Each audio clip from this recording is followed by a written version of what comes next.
Q&A time. I know we're being mindful of time as well, so we can take at least up to 2 to 3 questions. And you can seek us afterwards if we run out of time. Yes, we'll be on the side as well to discuss. Yeah.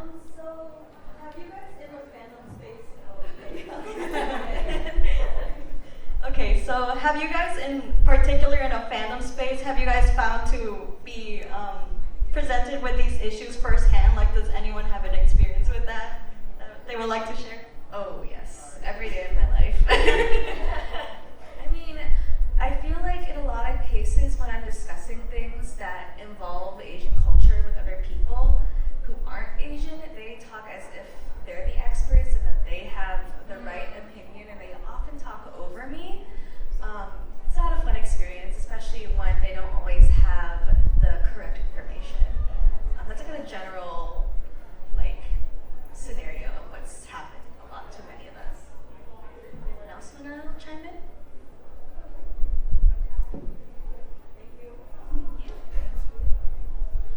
Thanks. Thank you. Anyone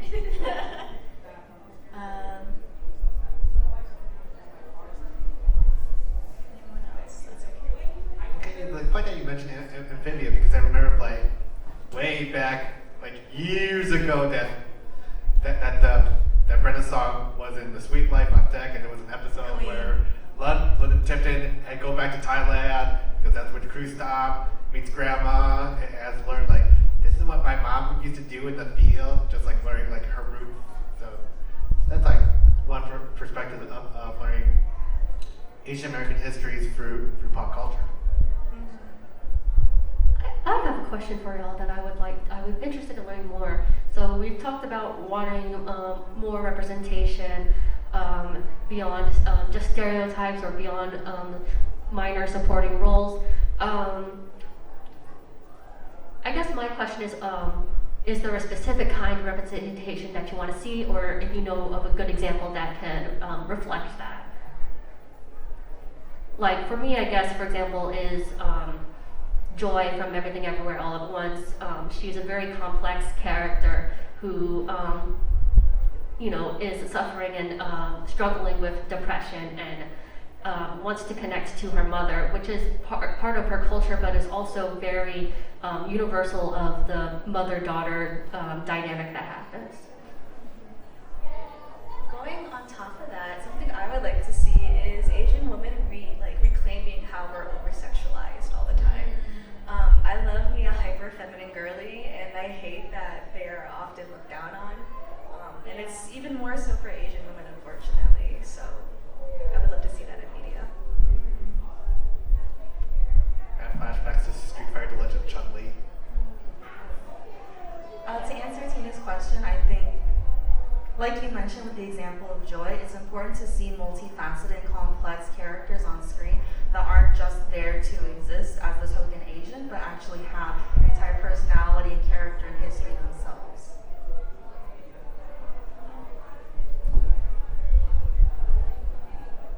Got about 5 minutes left. Does anyone want to share anything they got from the presentation? Or any questions for those who just came in? Yes? Thank you, Mitch. So what I wanted to share is that I see a lot of overlap between the Latino community and the Asian community when it comes to representation.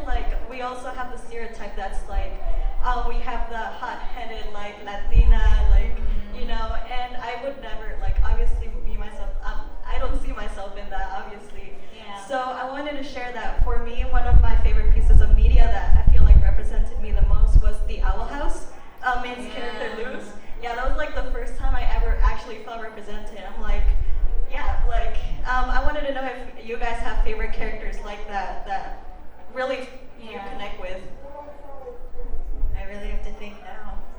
I feel like I have a whole list of Asian characters, but it's just gone in my head.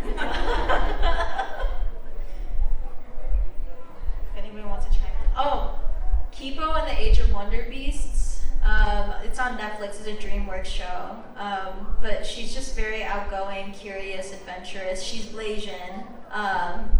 And yeah, like she really seeks out to figure out her own identity. I think because she's like part animal, it's been a hot minute, but like that's kind of just like an allegory of like trying to figure out how to exist with both identities and conflicting like ideals that people have in both kinds of communities.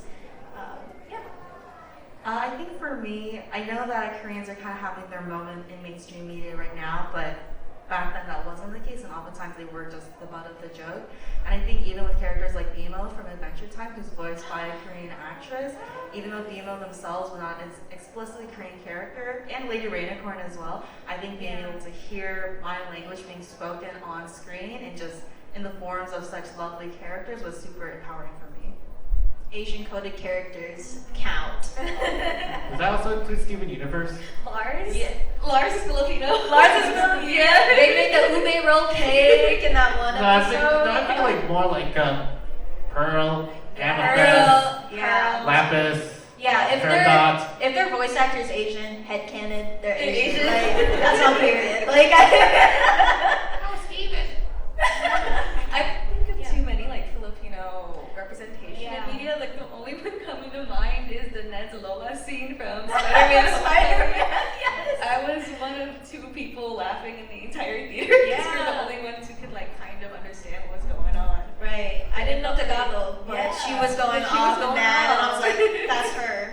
Very That's my cathartic. Very cathartic. All right, y'all, it is 12:58, so I think it would be good for us to wrap up and let the next panel come and set up. But thank you all so much for coming, whether you came at the beginning or picked up the end part. We really appreciate you coming and hearing us out. And like Kate said, we'd love to talk afterwards if you're interested in that. So thank you so much. Yes, thank you. Linktree, Not Your Model Minority. We're also on Instagram. Thank you guys so much.